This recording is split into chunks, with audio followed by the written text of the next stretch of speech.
to our didactic presentation by Dr. Mary Rosebush. Uh, Dr. Rosebush, when you're ready, please ask for us to advance the slides. Thank you. Okay, hi everyone, thanks for having me. So Dr. Classer had asked me if I would be willing to talk to the group about oral cancer.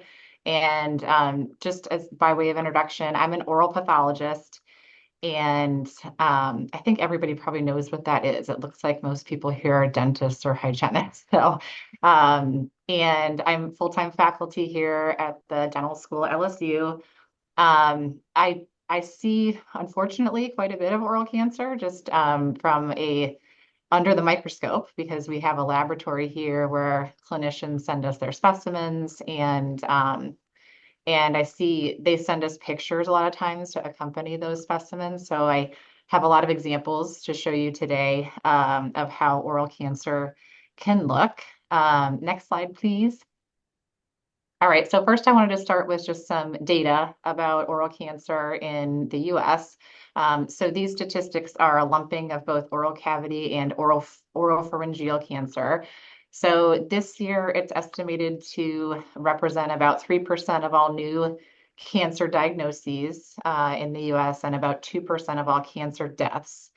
And treatment, I mean, I'm not an expert in the treatment of oral cancer. I am a diagnostician primarily of oral cancer. And the treatment is highly variable based on the stage in which the person is diagnosed. So if it's found very early, then they may only need surgery. But if it's a more advanced case that has spread to the lymph nodes, or it's a very large tumor, then those patients are probably going to need radiation and chemotherapy. And there have been a lot of advances in all types of cancers with immunotherapy.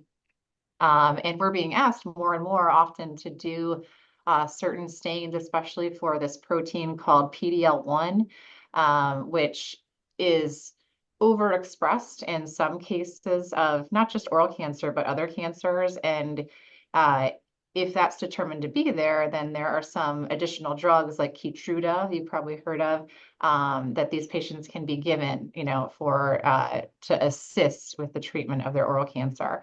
And the survival rate overall, when you combine all stages of oral cancer, is about 69%. So, and again, that's highly variable depending on the stage. So a person whose cancer is diagnosed early has a much greater survival rate than that. And a person who is diagnosed in stage 4 is going to have a much lower 5-year survival rate than that 69%. Okay, next slide, please.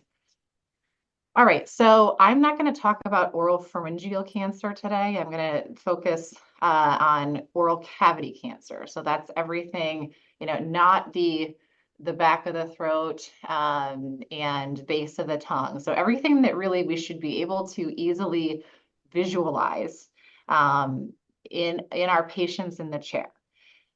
So I'm going to just sort of show the spectrum of how this can look, because I feel like in the 15 minutes that I have you all, that's probably the most important thing that I can do from a teaching perspective, is a refresher on the various ways that this can look, so that if you have a patient with this in the chair, you're going to be able to recognize it. All right, so these are two very dramatic and obvious examples of oral cancer. These are advanced cases. So oral cancer can be either white and red. It can be flat, it can be raised, it can be endophytic. So it can be kind of growing out from the tissue, like we're seeing in this example on the ventral tongue and the left side of the screen, or it can be more growing inward, like we're kind of seeing in the picture on the right. And oftentimes oral cancers can be ulcerated also. It's more common in men than women, and the lateral and ventral tongue is the most common location where we see oral cancer. So you're going to see I have a lot of examples of lesions on the tongue for you today. So next slide, please. All right, so these are some of the risk factors for oral cavity cancer. Tobacco smoking is the single most strongest risk factor for developing oral cancer. The other thing I wanted to say is when we use the term oral cancer, I mean that really implies any kind of malignancy that could occur, you know, including like salivary gland cancers, but the overwhelming majority of malignancies that occur in the oral cavity are squamous cell carcinoma, which is a cancer that is derived from the surface epithelium. So that's what I'm discussing today is squamous cell carcinoma. That's why the OSCC, so oral squamous cell carcinoma. All right, and then smokeless tobacco is also a known risk factor for oral cancer, but it's different than the risk associated with tobacco smoking. So in smokeless tobacco, if a person develops oral cancer in association with that, it's going to be at the site of placement of the smokeless tobacco product. Whereas with smoking, you're exposing the entire oral cavity to those carcinogens, and cancer could develop anywhere, but for whatever reason, the tongue seems to be most vulnerable to that um, product. Heavy alcohol consumption, particularly if it's done in conjunction with smoking, is another risk factor. Betel quid is another tobacco product that this originated in India, and so the product is more commonly used in people of that descent. Very high risk for developing fibrosis of the oral tissues and also precancerous and cancerous surface lesions. Age, as we know, you know, cancers, you're more likely, the longer you live, the more likely you are to develop some kind of cancer. And then immunodeficiency. So there's, you know, it's been proven, you know, that our immune systems probably find and destroy more cancer cells than we realize. And people who are immunodeficient are at an increased risk of developing all types of cancers, including oral cancer. Heredity does not seem to play a significant role in the development of oral cavity cancer. And then high risk HPV is a risk factor for oral pharyngeal cancer, but it's only present in a very small proportion of oral cavity cancers. And it may just, in those cases, be along for the ride more than being an etiologic factor. So, and then I also want to stress that patients can develop oral cancer with none of these identifiable risk factors. So we see this all the time, and unfortunately, that can lead to a delay in their diagnosis. If it's a young, healthy, non-smoking person, I think sometimes the clinician thinks this can't be oral cancer. They're not like the traditional, you know, person that I expect this to occur in. So, and then the other thing is that not all cases of oral cancer, but some certainly start off as being precancer. Okay, and that's another thing that I'm going to show you some examples of today also. All right, next slide, please. Okay, so I'm going to start off with some more like obvious examples of oral cancer. You know, here we have this most common location, you know, lateral tongue. We're seeing in both of these examples elevated lesions that are the areas that look more tan in color are ulcer. That's how fibrin looks when it's wet. So that's like basically a scab that's wet. And they're kind of mixed red and white. And if you were to palpate these, they should be rubbery firm. Next slide, please.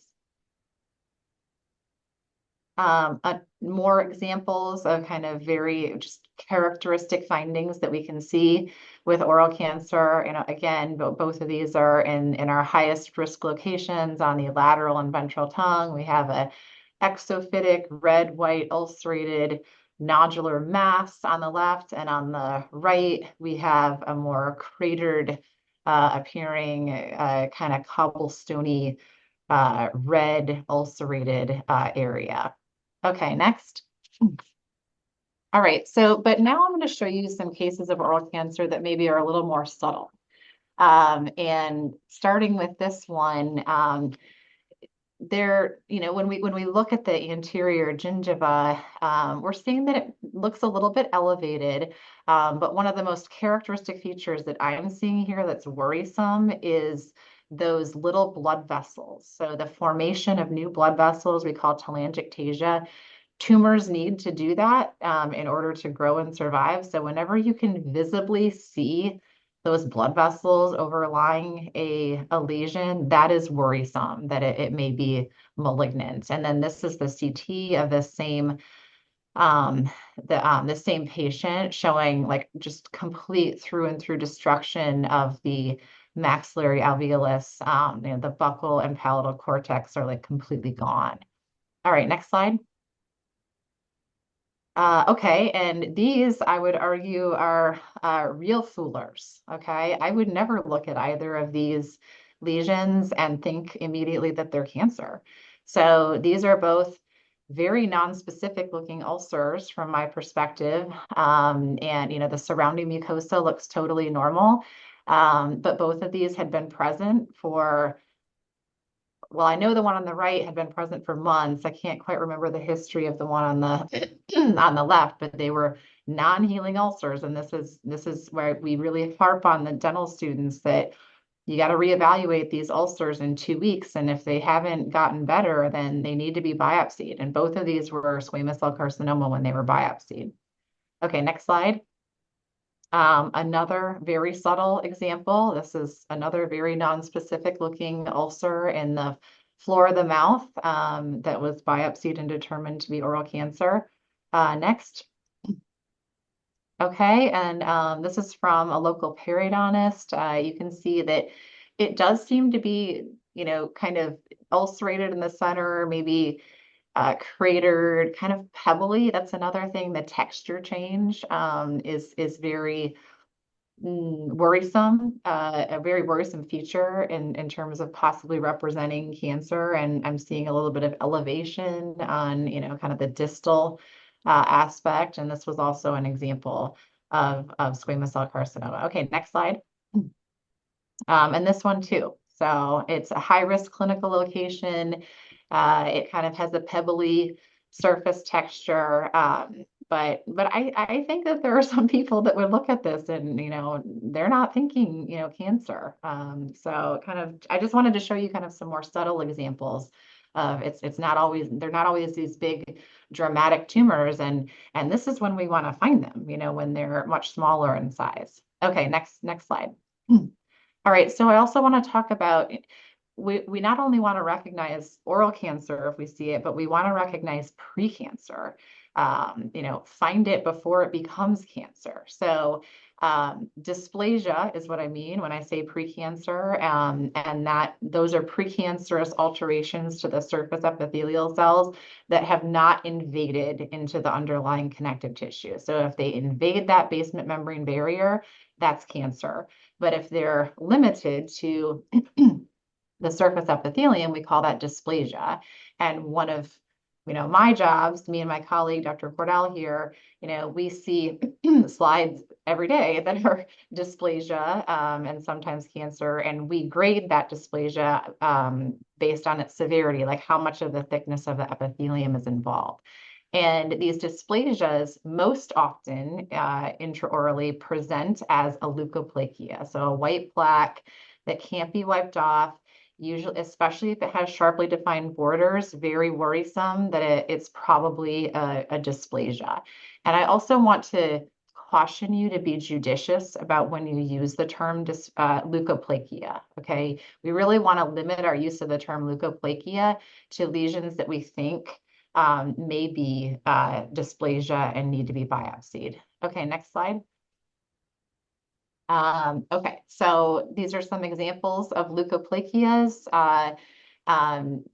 It can't be wiped off. It usually has sharply defined borders like this if it's precancer, and it needs to be biopsied to determine whether it is or not. Next slide. Okay, just all examples of leukoplakias. You can see they all have sharply defined margins.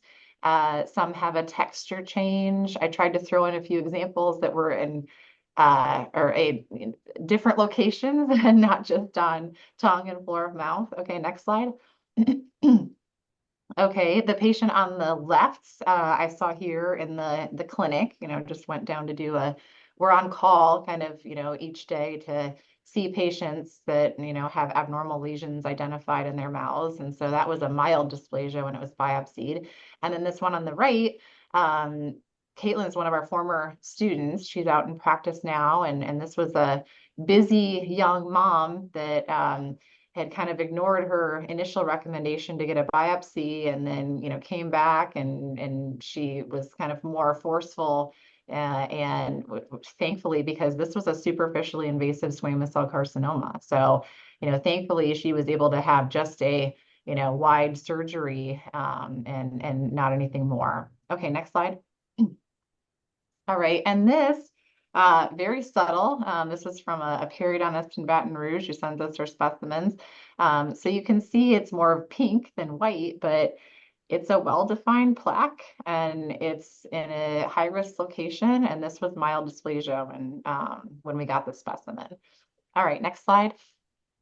Okay, so white lesions. These are just some tips that I tell people, like, what to think about when we see them. Can you always try to wipe it off? If you can wipe it off, it's probably not worries. It's probably benign. And location matters. So high risk areas where for white lesions to be the same places where we're most likely to see oral cancer and precancer. So lateral and ventral tongue, floor of mouth, soft palate, something that presents with multiple white plaques, more likely to be benign, but there's an exception, a big exception to that I don't have time to talk about today, called proliferative verrucous leukoplakia. And then the margins. So are the margins like kind of fading and blending into surrounding mucosa? If you see that kind of presentation, it's more likely to be benign or inflammatory. If it has those very sharply defined borders, much more likely to be precancer. Okay, next slide. And then also, precancer can present as an it's much more likely to present as a leukoplakia, but it can also present as a red patch, erythroplakia. And it's less common than leukoplakia, but even more likely to be dysplastic. So next slide, please. So here's an example of one, high-risk location in the floor of the mouth. You can see it's a red patch, and it has kind of a lumpy, bumpy texture to it. Next. This was a patient that I saw, and who had a crown placed on an adjacent tooth, and it was initially believed to be some kind of irritation due to the crown. The crown was smooth and polished, and this persisted, and they asked for a pathology consult. This wasn't here. It was at a different institution I was at before LSU, but when I saw it, I was immediately concerned because it has that pebbly texture change, and this was severe dysplasia when it was biopsied. Next slide. This was a patient that was here and that I saw earlier this year in the clinic at LSU, and you can see that her lesion is predominantly red. It's got some kind of pebbly alterations at the base, or at kind of the inferior aspect, and looks ulcerated at the superior aspect. And this was also a superficially invasive squamous cell carcinoma. Okay, next slide. All right, so I'm almost done. So if you identify a lesion that you think could be precancer or cancer, don't panic, try to, palpate it, try to wipe it off, look to see if there could be any, potential adjacent sources of trauma or other irritation. Ask the patient if it's painful, like did they even know it was there? If so, how long do they think it's been there? And it's just so easy to take a quick picture nowadays with iPhones. So always, make sure you document the size, measurements, other characteristics. Ideally, take a photograph and make a decision. Whether you think it could be potentially traumatic or inflammatory. Bring the patient back in 2 weeks, or if it's just overtly worrisome, then just refer them right away for a biopsy. Okay, next slide. Oh, okay. I thought I had a reference, a textbook picture in there. There was a couple of textbooks that I was going to say if you were looking for something in your to have in your clinical practice, I had a couple of suggestions, but you can also email me for those recommendations too. So, We can um, send them in the follow-up email for sure. We can do that. so that's all. Thank you, Dr. Rosebush. Yes, thought-provoking. Thank you so much for your time putting together something for us today. And certainly, we're never too old to learn and be reminded of things. So I appreciate you so much. Are there any questions for Dr. Rosebush? I think I have one for you, if you don't mind. I know we've always seen the patient who's a smoker, who it sort of appears as if they've got the fumes transferred on the ridges, the buccal, superficial buccal mucosa. It's not wipeable. What would you recommend us tell the patient in that case? Because it's not as opaque as a leukoplakia, but you can kind of see, you know, when you're looking at a smoker, you know, who's been smoking pretty well, and you've got that sort of fume appearance on transferred onto the tissues.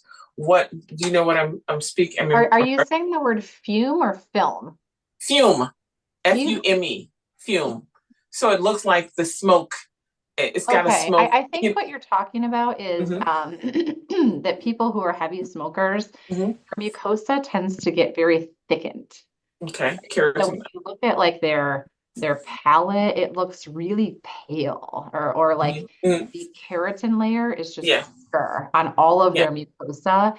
because um because they're constantly subjecting it to this like heat Traumatized. and chemicals. So the tissue responds by just Agreed. getting thicker, um, almost like a callus.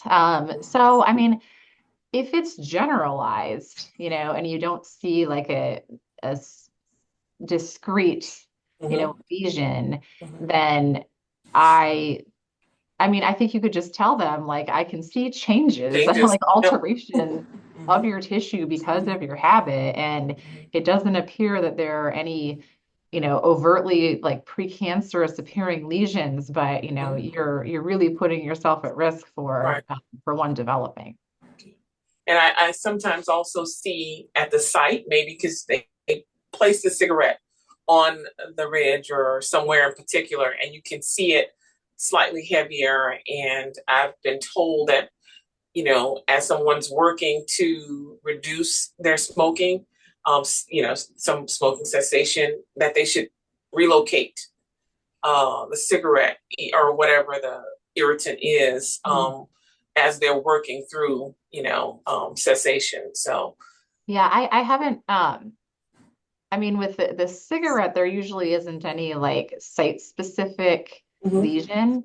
But certainly with smokeless tobacco, and a lot of times we will if I go down to the clinic and I see a patient that has like just a really characteristic smokeless tobacco keratosis, which mhm, if it just looks wrinkly and kind of blending, then I'm not if certainly a person can develop dysplasia mhm, within that setting and they should have that like a same like defined white area or a verrucoid area, or an ulcerated area, but if it just looks kind of that classic like ripples and sand appearance, then those usually are reversible. And so if they're not willing to quit, we ask, can you at least move it, for the next 6 weeks to the opposite side and let us reevaluate and make sure that that original lesion resolves. So yes, we do, make those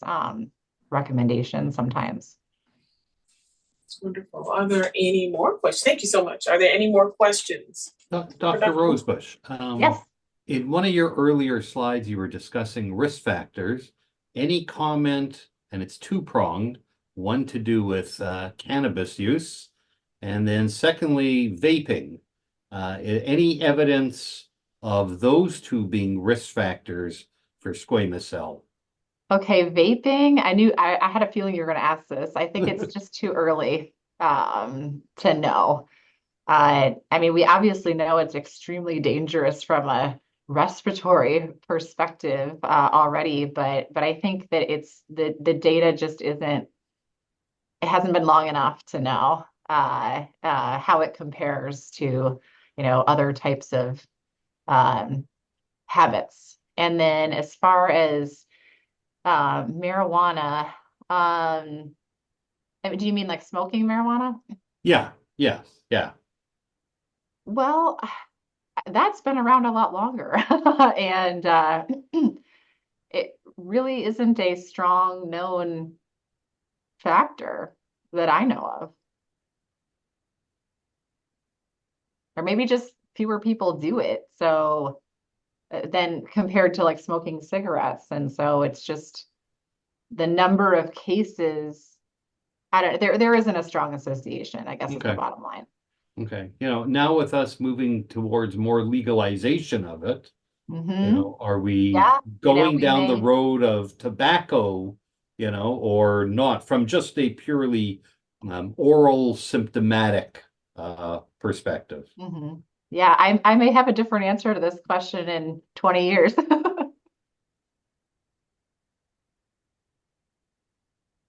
I have a question. Um, in terms of the cancer lights that are available and promoted at dental shows, do you have any suggestions or recommendations? Are those effective? Should we be spending resources on those or just lead it, stay with the visual? I'm Yeah, just curious to see. so the main problem with those oral cancer, those adjuncts are false positives. So, if you use them and there is a precancer or cancer, the product should be able to detect it. But also those products often like show up as like, having abnormal findings for things that are benign too. So like inflammatory lesions, pigmented lesions, all of those show up as abnormal. And then you're kind of in a quandary about, am I obligated to refer this now for a biopsy? So I generally tell people I think it kind of depends on your level of comfort with your clinical diagnostic ability. If like,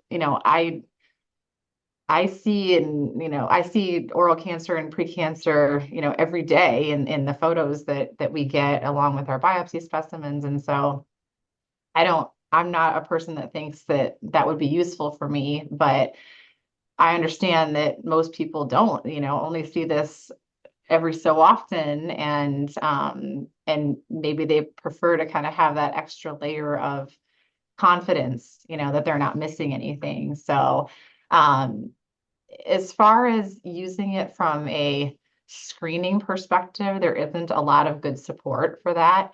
um the Velscope, which is a fluorescence type instrument. Like it's like abnormal tissue shouldn't fluoresce normally.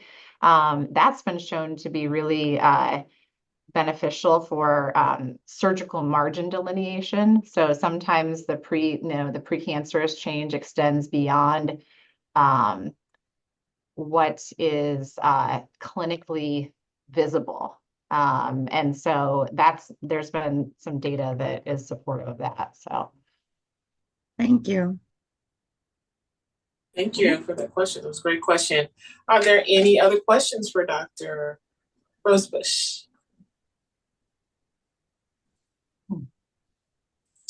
Thank you again, Dr. Rosebush. Fabulous presentation. We appreciate you.